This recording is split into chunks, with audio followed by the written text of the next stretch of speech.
안녕하십니까. 안세현 대표 박인정에서입니다. 오늘 216강은요. 상장회사가 2019년분 회계감사를 할 때 회사와 피감회사 일부 감사인 간에 회계처리 쟁점 의견 충돌 분쟁 요인들에 대해서 한번 알아보겠습니다. 지금 한창 2월 중순부터 3월 중순까지 특히 상장회사 코스닥 등록해서 소액회사의 외부 감사가 한참 진행 중인데 2019년 거에 대해서 이제 2020년부터는 신외관법 적용으로 인해서 한 500~600개의 중소회계법인이 하던 회계감사를 전부 다 반납, 즉 뺏기게 돼 있고요. 그 다음에 또 기존 상장회사의 한 20% 정도를 강제로 지정하기 때문에 무려 한 700~800개 내지 1000개 가까이 이상이 감사인이 바뀌게 돼 있습니다. 1000개 내지 1100개.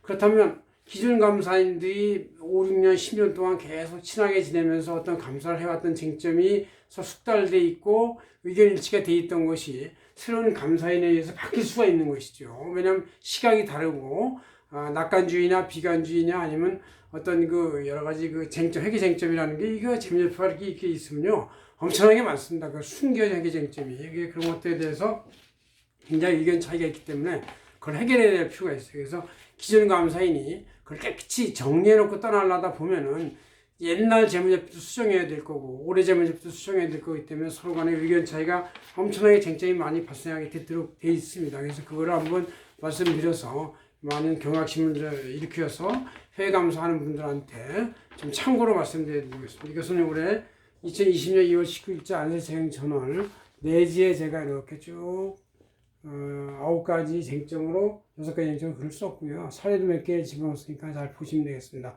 한번 정지하면 찰칵 하시고요. 오케이? 네. 제가 시판에도 쭉 썼으니까 한번 보시면 되겠습니다. 강의를 안 듣고 이것만 읽어보셔도 충분히 알 수 있는 내용이죠. 자, 한번 강의를 그냥 시작해보면 자, 2020년부터 신외관법이 적용되기 때문에 신외관법 본격 적용이 되죠. 그래서 상장회사 등 감사인 지정자 보치형되어서 기존 감사인이 변경되게 되어 있다. 여기에는 이제 기존에 상장 감사를 하던 비등록 중소기업인들이 하던 500여 개까지 포함되어 있고 이걸 반납을 해요. 뺏긴다는 얘기죠. 뺏기고 플러스 기존 존에서 지정분, 강제 지정분이 있어요. 이것까지 합하면 한 1000개가 넘습니다. 앞으로 감사인이 변경된다. 그래서 지정감사에서도 약 20% 이상 플러스 중소기업 감사 반납분 해가지고 기존 감사인과 신규 감사인 간의 회계 쟁점 처리 의견 차이가 발생하는데 여기에 이제 끼는 것이 피감사회사가 주장하던 쟁점이 이제 기존에 설득됐고 신규에도 설득되면 되는데 이게 설득이 안 되고 그러면 이제 수정 사항이 발생하고 그래서 기존 감사인은 떠나면서 현장을 말끔히 정리하기 위해서 회계 처리에 대한 엄격 적용하게 되고 그 수정 사항이 발생하게 돼 있다. 그래서 이제 사실 그래서 작년부터 해왔어요. 그래서 2018년부터 수정 사항을 시행해왔고 2019년 이번이 마지막입니다. 마지막 수정 기회이기 때문에 2020년 올해 2월이나 3월에 감사해서 정기 수정 손익 사정이 다수 발생하는데 이 정기 수정 손익 사항이 발생하면은 아예 과거 재무제부터 회계감사 보고서 즉 수정을 해야 할지도 모르고 또 올해 거에도 수정을 하게 돼서 이제 이게 수정을 하게 되면 이 전자공시 시스템에 수정 보고서 이렇게 이제 그 수정 보고서라는 수정 사유가 나오게 돼 있어요. 기재를 해야 되는데 이 수정 사유를 기재하면 이제 외부에서 볼 때 부실감사나 분식회계 의혹으로 감독당국한테까지 들어가면 감리 차원 사항에 대해서 위험한 상황이 발생할 수가 있어요. 물론 이제 감독당국이 적절히 감안하겠다고 하고 있지만 이때 고의나 중과실 같은 것을 감안할 수가 없을 것이고 그냥 이제 경과실 같은 거나 의견 차이에 불과한 것도 이제 지나갈 것 같긴 한데 그걸 누가 알겠습니까? 그래서 이제 우리는 이제 어떻게 되냐면 그 사례를 보면 피감회사하고 현 기존 감사인하고 다음 감사인 간에 제기될 수 있는 민감한 사례 몇 가지를 기존에 발생한 걸 위주로 살펴보기로 하겠습니다. 회사 소유가 이제 특히 대기업, 초대기업일수록 회사 소유가 증권이 자회사나 관계회사가 많이 있어요. 그럴 때 종속회사는 원가로 반영하고 관계회사는 시가로 평가로 문제가 생기는데 이것이 바로 대표적인 문제가 삼성 바이오로직스가 삼성 바이오에피스에 대한 자회사의 것을 이제 지분이 1% 이상이나 저쪽으로 넘어가면은 관계회사로 봐서 시가로 확 올릴 것이냐 아니면 원가로 그냥 낮출 것이냐 이런 차이 가지고 굉장히 아직도 문제가 해결되지 않았죠. 그다음 건설회사나 조선회사의 기성고 완성도에 따른 측정 기준 차이가 대우조선해양 사태의 교훈이었죠.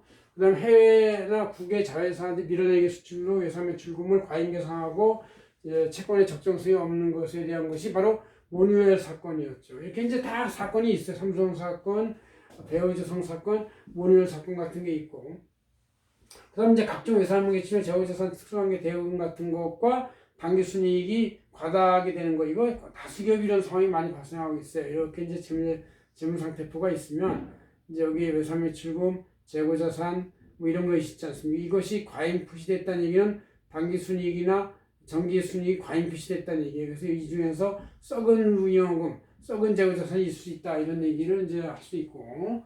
그다음 경상지 연구개발비에 대해서 개발자산 처리나 영업권 처리를 하는데 이거 실제는 비용이나 손실일 수도 있다는 얘기예요. 그래서 이런 것을 바이오 신약 개발회사가 된 게 많은데 이거에 대해서 감독 당국이 다 감리를 하게 되니까 이 바이오 신약 개발회사의 주가가 확 50% 정도 내렸다는 이제 그런 상황도 바로 이런 이제 의견 차이 장점이다, 그런 얘기죠.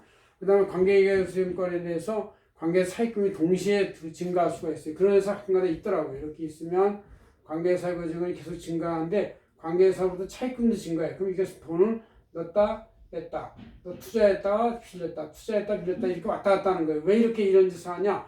관계사가 많죠. 부풀려가지고 모기업이 거액의 출자금을 하기 위해서 규모 확장에 의한 위장거래다, 이런 얘기. 이런 것도 이제 같은 돈 10억 가지고 넣었다 뺐다 하면 자회사 100개를 1000억짜리를 만들 수가 있습니다. 이게 이제 바로 이 회계 위장하는 가공 사례다, 이런 얘기죠. 실제 돈도 없이 자회사를 많이 만드는 위장거래 일종이다, 그런 얘기죠.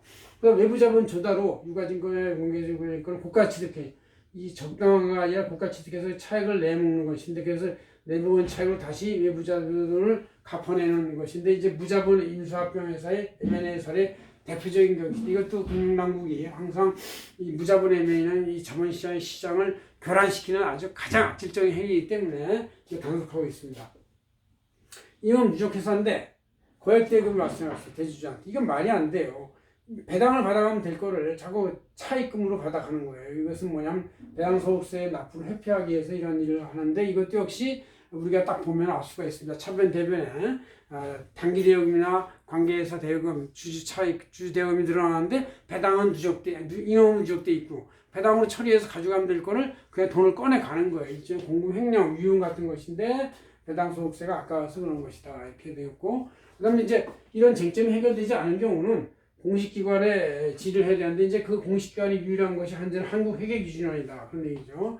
그래서 이 한국회계기준원에는 회계업계나 회계사업계, 감독당국, 회계교수업계 등 여러 가지 단체들이 다 참여해서 서로 컨소시엄을 구성해가지고 의견도 내는데, 각 회사와 감사의 판단의 원칙으로 맡기는 것이 원칙이지만, 그러나 만약 해결이 안 되면 전국적으로는 회계기준원이 유권 해석을 해야 된다. 유권 해석을 해야 되는데 유권 해석이 이렇게 분명하게 나오지 않는 거예요. 왜냐하면 이제 피감회사하고 감사인하고 후임감사인 간에 의견 차이 쟁점이 있다는 얘기는 그 쟁점이 쉽게 해결되지 않는 굉장히 복잡한 쟁점이라는 얘기예요. 여러분이 회계가 차변되면 이게 똑같아 보여서 쉬워 보이지만 그 안에 있는 숫자는 다 각 부서, 각 사람, 각 여러 가지 쟁점에 따라서 수없이 많은 의견 차이 갈등이 다 그 안에 누적되어 있다고 볼 수 있습니다. 그것이 여과돼 가지고 순치되어 있는데 문제 없는 쟁점이 많이 있지만 문제 있는 쟁점도 꽤 있다는 걸 알 수 있습니다. 그래서 여러분들이 신중하게 판단해 가지고 회계가 분식회가 되지 않고 공익 피해를 예방할 수 있는